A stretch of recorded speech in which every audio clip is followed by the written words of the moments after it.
Morning, guys. Early morning, Sunday. I believe it's the 20th of September.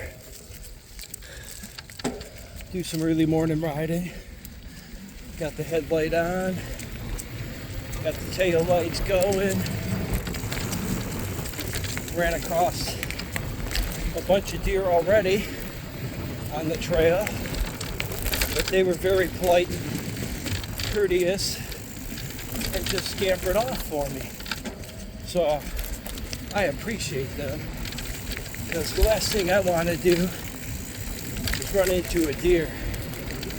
But you can see it's still a little dark, in the woods. It's lightening up outside. I do have the headlight on, my integrated headlight. Got a lot of leaves on the ground already, folks. I don't know if that's such a good sign. That means winter is approaching quickly. But I can still read the trail a little bit. When I first started, kind of went off the trail a little bit. I'm trying to beat my best time today. I found out on Strava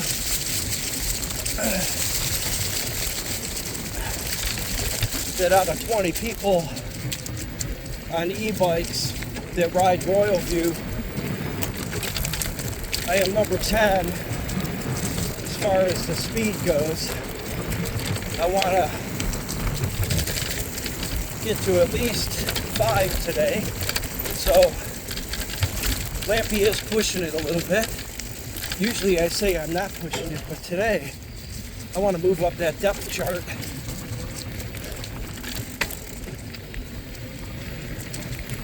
So I am focused, I am locked in, and I hate this bridge right here.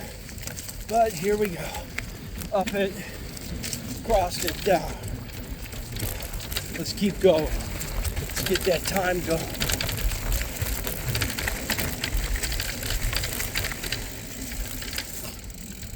Just on a note off of riding on the path, went to Kathy's niece's house yesterday, Chrissy and Mark. They were having a cousins gathering. Kathy has not seen some of her cousins in a long time, and it was just so cool to listen to them talk about growing up, and some are older, some are younger, some are the same age as Kathy. They remember things differently, but one thing they always remember was the ethnic food. Kathy is pure Hungarian, and the rest of her family is German Hungarian. So there's a strong ethnic bond there within her family. That Eastern European culture. Kathy used to do the Hungarian dancing with her brother Johnny, which was really cool. They had all the cute little outfits, all that good stuff. But it was really cool seeing all them talking about the foods they used to eat. Kathy kind of lived out in the country when she was young, talking about eating chicken brains and scrambled eggs. Nothing went to waste from the farm animals that you farmed. You ate everything. Chicken feet, chicken brains, chicken livers. You ate it all.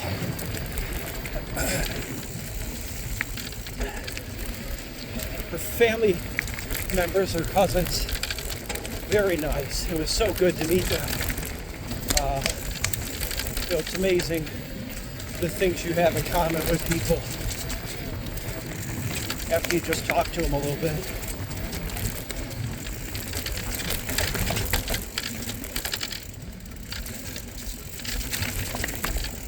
One of the neat things, and I'm going to be a fanboy here, but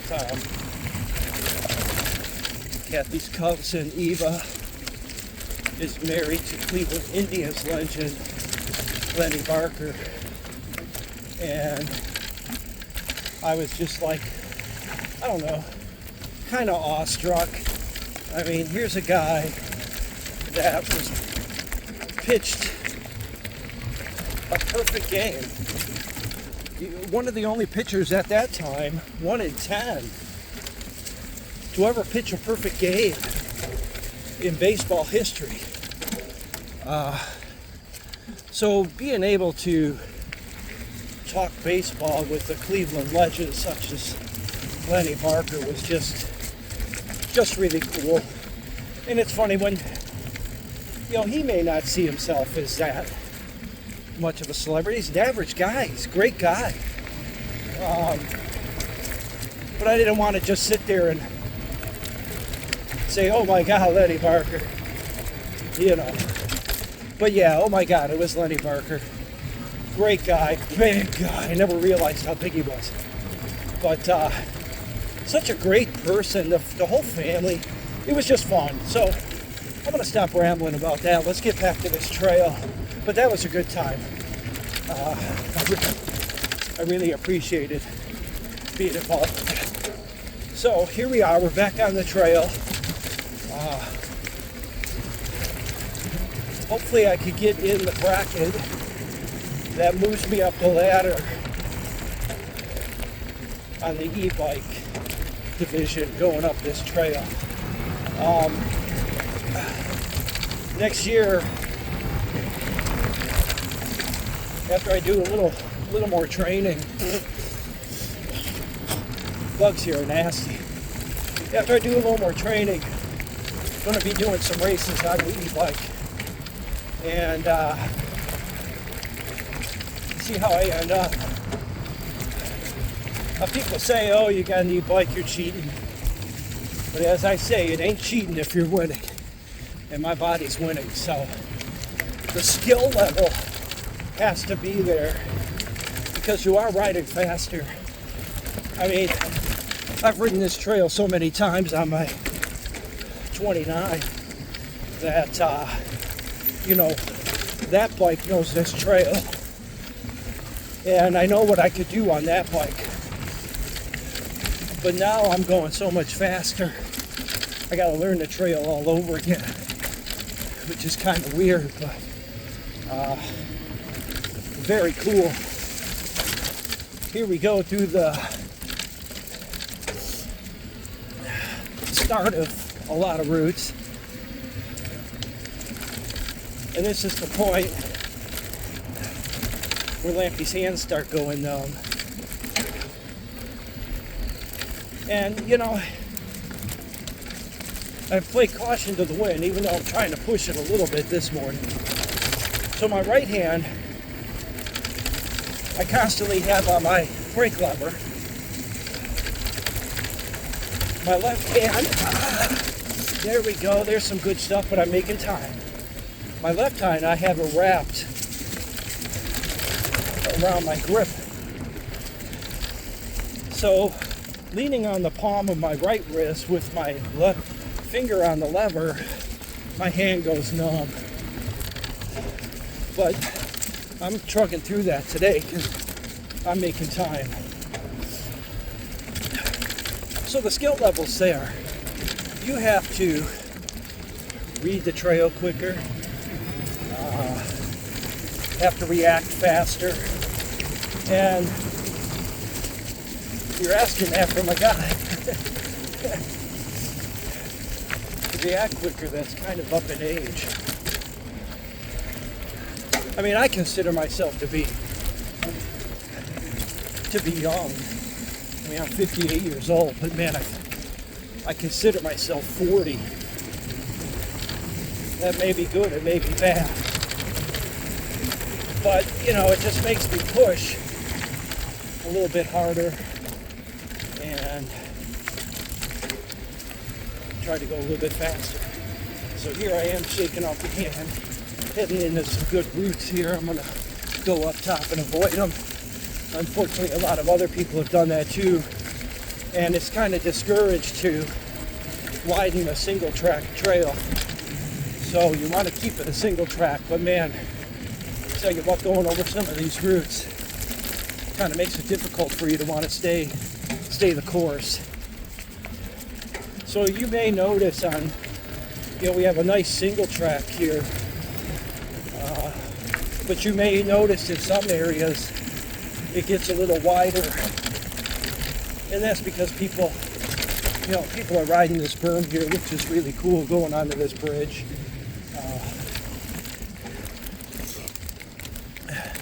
This section got a little wide because you're coming up that downhill, and you may not be into the granny gear section, the higher gears, and it becomes a little bit of a drag to get up, so you're spread out across the trail a little bit. But here you can see got the single track going into the boards here. I'm getting used to the bike now. These boards were a little sketchy.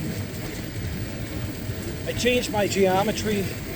I went from a medium large down to a small, because I wanted a smaller frame on a heavier bike so I could kind of maneuver better. That was my thinking. So my cockpit area from seat to handlebars is a little shorter, and I kind of attribute that to some of the numbness in my hands. When you're riding a bike, you're going into turns, you want to push down on the hand that you're turning to. So if you're going left, you want to push down on your handlebar on the left side, you want to pull up on the right. So it's just a little different geometry. I'm getting used to it now. On the uphill stuff, going downhill, I still don't want to kill myself. So still taking it kind of easy there, but man, I'm gonna truck this yellow section up, try to get me in a better position on that bracket. I mean, there's a woman on there, the last name of Bang. I'm not gonna mention the first name. It's not derogative, but I don't know if there's a meaning behind her last name of Bang, or if that's truly her last name.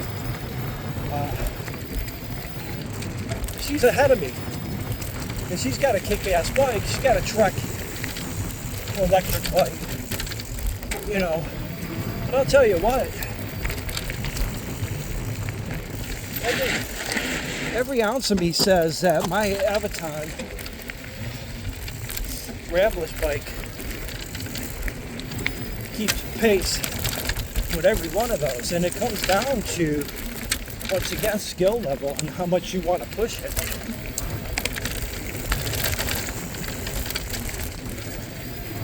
I'm going to ride the berm here. Coming up on there, we're going to come around this edge, and we're going to go down the steps, and we're going to slip and slide a little bit, come across this beautiful bridge. When we have a good rain, that river is just flowing. Well, it's actually a creek. It's a branch of the west branch of Rocky River. And it's cool when it's flowing. It's just good scenery here. So we're gonna get our speed up this hill here, because we could do that here.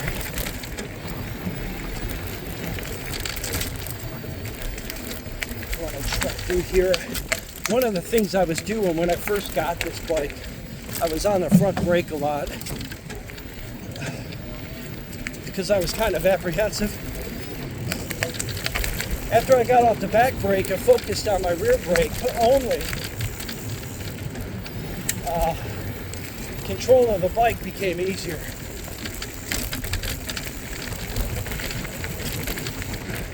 Those are just the subtle little things that you got to pick up on going to the e-bike as opposed to riding just a pedal bike. So I did use, as you can see, the headlight disappeared. It's light out. rear lights are still on and shining bright.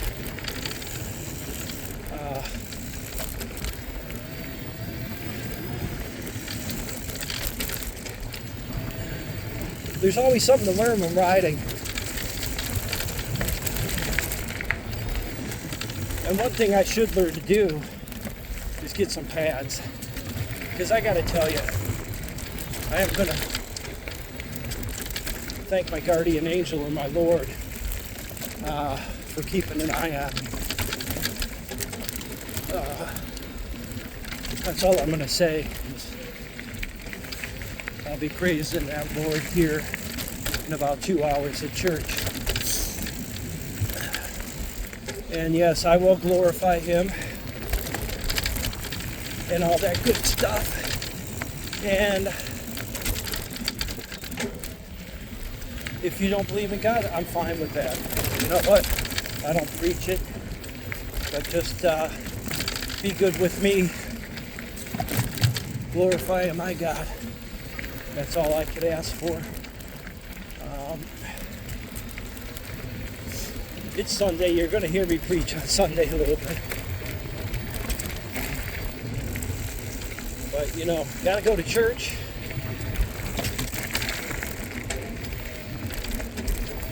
Go to St. Joseph in Strongsville. Pastor Andy Gonzalez. Super nice guy. He's a by-the-book preacher. And, you know, it's Kathy and I have been going to several different churches, kind of finding our home. We went to St. John Newman, and God bless Father Barry. He went through some trauma recently with some tumors on his brain. He had brain cancer. But once again, I'll glorify the Lord that those tumors are gone now. He's clean. He's free. So we went to St. John Newman for a while. Tried that church out. Good morning. And then Father Ryan came to St. John Newman. And we knew Father Ryan from St. Charles. And you want to talk about a powerful preacher. A man that speaks from the heart. Speaks from everyday experience. And he, you know, when Father Ryan gives a homily, gives his sermon, you are captivated. And it's like he's looking right through you. You feel the power of his words. And he speaks from the heart and the soul. And I consider, in biblical terms, I consider Father Ryan definitely an apostle. Because whether you believe in God or not, what he talks about, you feel it. Whether you're feeling it through the God that I know, or just feeling it through your soul, your body. The man knows how to speak, and I'll tell you what, I miss him every Sunday. And that's not discouraging or a disparaging word towards these other priests, because all these priests have their own way of preaching. Father Ryan just, no matter what he's talking, whether we're going to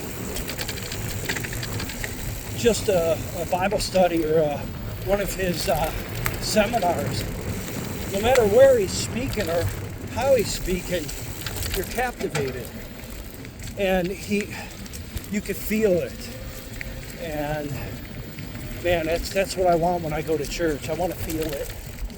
And you know, I got some brothers at work, Randy and Brian, that's I could give a praise to the Lord to anytime during the day. And, Randy was feeling down for a week, about a week one time, and it's not like Randy, man. This guy he will talk to you about anything. He's the nicest guy. He was so down, and I asked him, I said, Randy, what's going on? He said, man, I really don't want to talk about it, brother.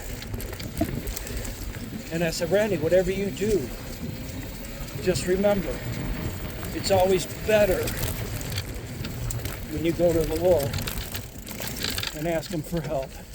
That was on a Friday. He came in, man, he was a different man. And he shook my hand, and he said, you know what, Steve? He goes, I took your advice.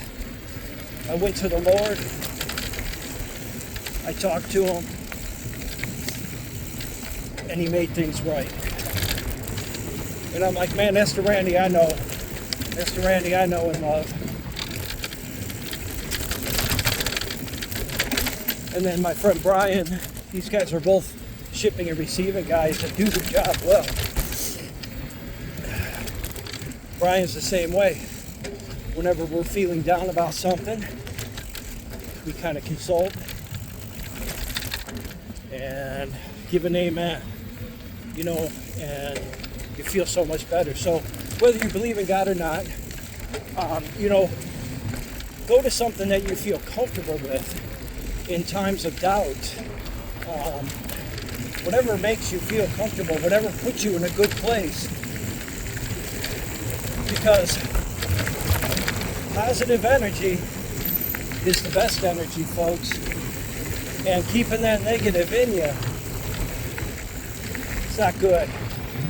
So, whatever God you believe in or you don't believe in, whatever makes you feel good in times of doubt and trouble, go to it. When you go to it, it's going to bring itself to you. And you'll feel the goodness. And to me, no matter where that goodness is coming from, it's always my Lord and Savior. So that's enough on Sunday morning. Maybe I should start being a preacher or something.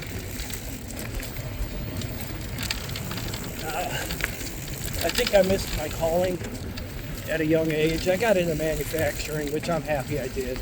I love everything about using your hands, building things, finding new things to build with, and I hope I do a good job at it. But man, I should have got into sales. I don't know if you can tell, just on my trail rides here, I got the gift of gab. And when I get into talking about something with a passion, I get my point across. So I'm like, man, I should have got into sales. And maybe I'd be in a different place. But you know what? I'm in a place where I'm supposed to be.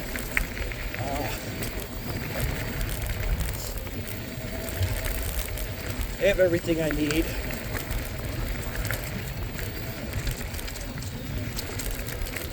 Got 2 great children. I got a good woman by my side.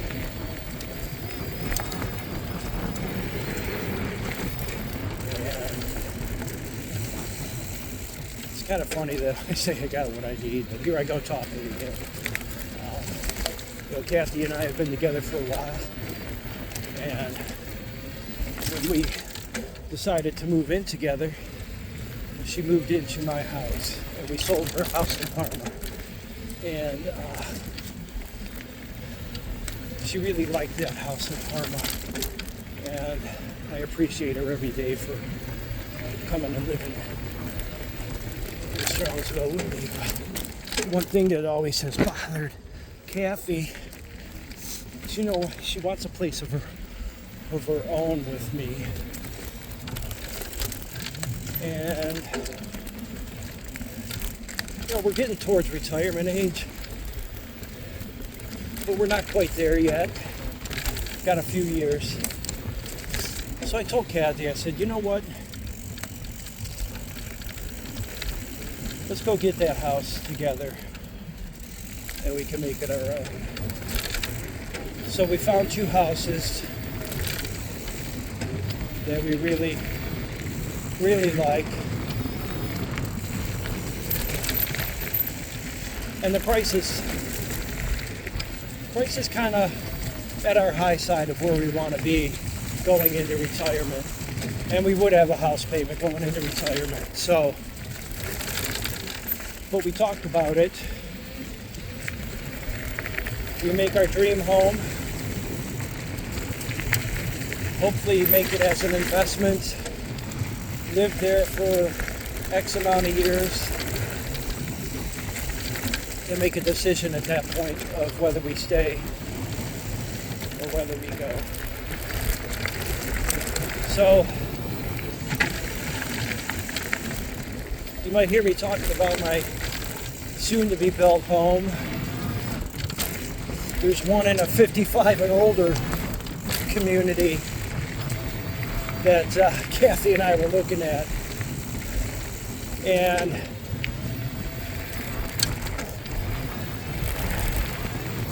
we met some of our potential neighbors in that community, and they were just a little bit older than us. And it seemed that was the case with most people. They're downsizing into these smaller homes that they even, the smaller homes that they sell, they even call cottages. But they're 1,500 square foot cottages and they're really beautiful. The house we're looking at is a modest 1,800 square foot. It's not huge, but it's exactly what we are looking for. We walked into this house, we opened up the door and said, oh my goodness. Sorry folks. Oh my goodness, this is it. This is the house.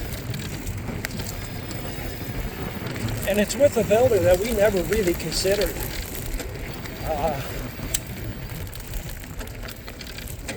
So I would still have to sell my house, but I'm not worried about that. Kathy and I have done a good job. That house is move-in ready. All upgrades have been done. New furnace, new AC, new driveway, new windows, new doors. People say, well, why you move it? Well, I don't want a huge deck anymore. I don't want a big yard anymore. And at these places that we're looking, I won't ever have to cut grass again. Nor will I have to pick up a shovel or a snowblower to shovel snow. So that's why, folks. And it looks better every day.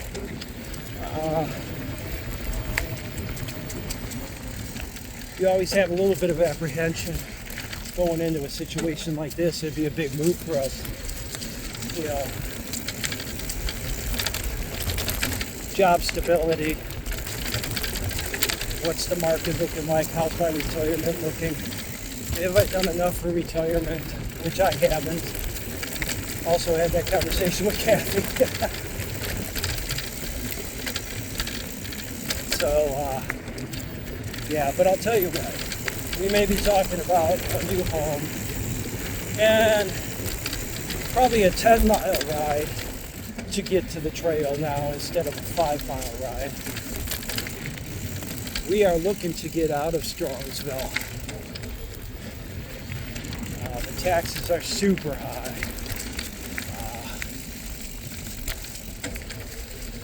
And you know, I love Strongsville. I've been in Strongsville 25 years. It has everything I need. But where we're looking at Columbia Station is like 3 miles out of Strongsville. So we'll still have all the amenities and we'll still be near our beloved Fatheads. And the Schnitz Pub. Man, I was really debating another lap here. It's 7:45. I really could.